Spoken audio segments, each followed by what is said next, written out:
अंधा डॉक्टर और राजकुमार की रहस्यमयी मौत। यह डॉक्टर पूरी तरह से अंधा था, लेकिन किसी को नहीं पता था कि हर रात उसकी आंखों की रोशनी रहस्यमय तरीके से वापस आ जाती थी। जब रात में कोई उसे देख नहीं रहा होता था, तब वह उन्हीं गुप्त घंटों का इस्तेमाल चिकित्सा की कला में महारत हासिल करने के लिए करता था। कई वर्षों की कठिन ट्रेनिंग के बाद वह एक बेहद कुशल एक्यूपंक्चर विशेषज्ञ बन गया। उसकी असाधारण चिकित्सा क्षमता के कारण जल्द ही उसे शाही महल में जगह मिल गई। जब भी महल की कोई रखैल बीमार पड़ती, वह खास तौर पर उसी डॉक्टर से इलाज करवाने की मांग करती, लेकिन वे उसकी चिकित्सा कला से ज्यादा एक और वजह से उस पर भरोसा करती थी। वह अंधा था। इसका मतलब था कि वह उन रहस्यों को कभी नहीं देख सकता था जिन्हें वे दुनिया से छिपाकर रखना चाहती थी। लेकिन एक दिन इलाज के दौरान अचानक कमरे में जल रहा तेल का दिया बुझ गया और ठीक उसी पल डॉक्टर की आंखों की रोशनी वापस आ गई। उसके सामने बैठी खूबसूरत रखैल का पूरा शरीर अब उसे साफ दिखाई दे रहा था। अचानक सामने आए इस नजारे को देखकर डॉक्टर अंदर से घबरा गया, लेकिन उसने बाहर से बिल्कुल शांत रहने का नाटक किया। उसके हाथों में पकड़ी चांदी की सुइयां हल्की हल्की कांपने लगी, क्योंकि वह उसके शरीर पर सही एक्यूपंक्चर बिंदु तलाश रहा था। गहरी सांस लेने के बाद उसने किसी तरह पूरा इलाज खत्म कर दिया। रखैल उसके इलाज से बेहद खुश हुई और उसने डॉक्टर को भारी मात्रा में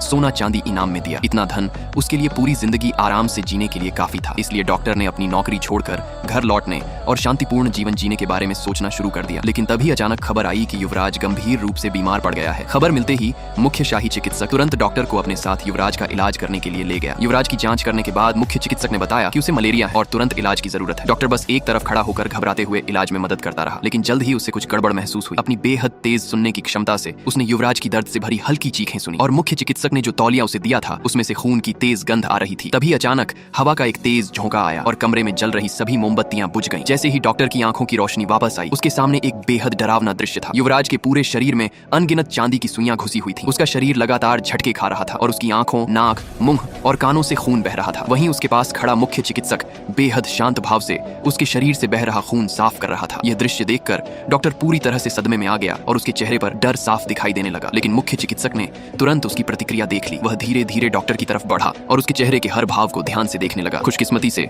डॉक्टर के अंदर इतना आत्मविश्वास था कि वह उस समय शक के घेरे में आने से बच गया। लेकिन अगले ही पल मुख्य चिकित्सक ने एक चांदी की सुई उठाई और उसे डॉक्टर की आंखों के सामने लहराने लगा। डॉक्टर ने घबराकर तौलिया कसकर पकड़ लिया, लेकिन उसके चेहरे पर कोई बदलाव नहीं आया। ये देखकर मुख्य चिकित्सक को आखिरकार यकीन हो गया कि डॉक्टर कुछ देख नहीं सकता। उसने डॉक्टर के हाथ से तौलिया झपट लिया और फिर युवराज के कमरे में मौजूद सबूतों को मिटाने लगा। मुख्य चिकित्सक के वहां से जाने के बाद डॉक्टर ने दोबारा युवराज की तरफ देखा। युवराज अभी भी मुश्किल से जिंदा था। ऐसा लग रहा था जैसे वह डॉक्टर को कुछ बताना चाहता हो, क्योंकि पूरे महल में वही एकमात्र व्यक्ति था जो डॉक्टर का असली रहस्य जानता था। लेकिन तभी अचानक मुख्य चिकित्सक वापस आ गया। डॉक्टर ने तुरंत अपना सिर झुका लिया। मुख्य चिकित्सक ने फिर से मोमबत्ती जलाई और जब डॉक्टर ने दोबारा युवराज की तरफ देखा तो उसकी दुनिया फिर से धुंधली सफेद हो चुकी थी।